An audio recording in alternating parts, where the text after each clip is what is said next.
اعوذ باللہ من الشیطان الرجیم بسم اللہ الرحمن الرحیم۔ معزز خواتین و حضرات، عزیز طلباء و طالبات، ڈیلی قرآن کلاس میں آپ سب کو خوش آمدید۔ امید ہے آپ سب خیر و عافیت کے ساتھ ہوں گے۔ آج کا ہمارا سبق سورۃ النساء پارہ نمبر 5 آیت نمبر 61۔ لفظی ترجمہ سماعت کیجئے گا۔ وَإِذَا، اور جب، قیلا کہا جائے، لہم انہیں، تعالو کہ آؤ، الا اس کی طرف، ما جو، انزلا نازل کیا، اللہ نے، وَإِلَى الرَّسُولِ اور آؤ رسول کی طرف، رأیتا تو آپ دیکھیں گے، المنافقین منافقوں کو، یصدون وہ منہ موڑ لیتے ہیں، عن کا آپ سے، صدودن رو گردانی کرتے ہوئے۔ اس آیت مبارکہ سے پچھلی آیت کے اندر جو مضمون بیان ہوا، اس میں اللہ رب العالمین نے ایک منافق کی حالت کو بیان فرمایا، اور وہ جو اس ایک منافق کی حالت تھی وہی تمام منافقین کی حالت تھی۔ منافقوں کا حال یہ تھا، وہ دعویٰ یہ کرتے تھے کہ ہمارا تمام آسمانی کتابوں پر ایمان ہے، مگر جب بھی انہیں کوئی معاملہ درپیش ہوتا، کوئی مقدمہ درپیش ہوتا، تو اسے یہودیوں کے پاس لے کر جاتے، حالانکہ ان کا عمل ان کے ایمان کے خلاف تھا، کیونکہ تمام آسمانی کتابوں پر جو ان کا ایمان تھا، تو آسمانی کتابوں کے اندر تو یہ کہا ہی نہیں گیا کہ تم اپنے مقدمات کو اور اپنے معاملات کو طاغوت کی طرف لے کر جاؤ، یعنی شیطانیت کی طرف لے کر جاؤ، یہودیت کی طرف لے کر جاؤ۔ انہیں حکم تو دیا گیا تھا کہ تم طاغوت کا انکار کرو، شیطانیت کا انکار کرو۔ اب اس سے اگلی دو آیتوں کو بھی شامل کرتے ہیں، پھر بعد ازاں ان آیات کی مجموعی تفسیر آپ کے سامنے رکھوں گا۔ فَكَيْفَ پس کیا حال ہوتا ہے، اذا جب، اصابتہم انہیں پہنچتی ہے، مصیبتن کوئی مصیبت، بما اس کے سبب جو، قدمت آگے بھیجا، ایدیہم ان کے ہاتھوں نے، یعنی ان کے کرتوتوں کے سبب جو کرتوت ان کے ہاتھوں نے کیے۔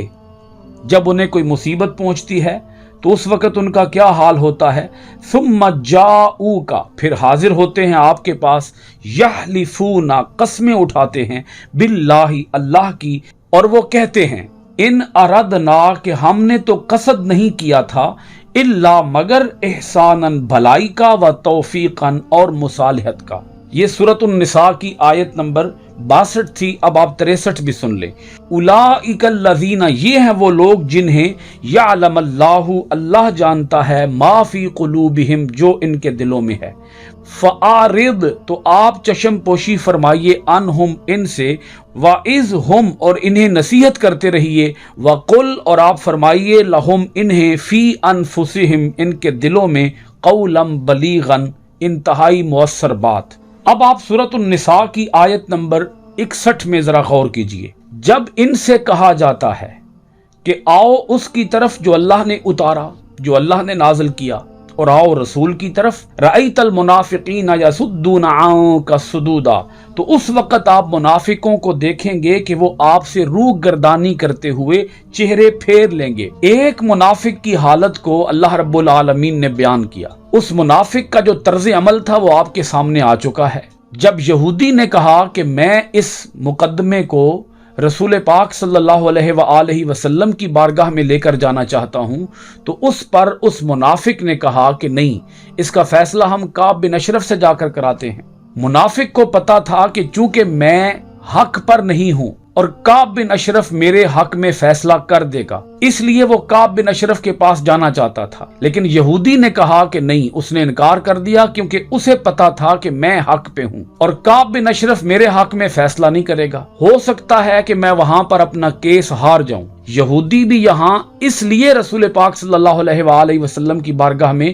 آنا چاہتا تھا کیونکہ اسے پتا تھا کہ میں ہوں ہی حق پہ۔ تو اس منافق کا یہ طرز عمل ثابت کرتا ہے کہ تمام منافقین اپنے معاملات، اپنے مقدمات یہودیوں کے پاس لے کر جاتے، یہودیوں کی عدالت میں لے کر جاتے، حالانکہ ان کے دعوے یہ تھے کہ ہم قرآن پہ ایمان رکھتے ہیں،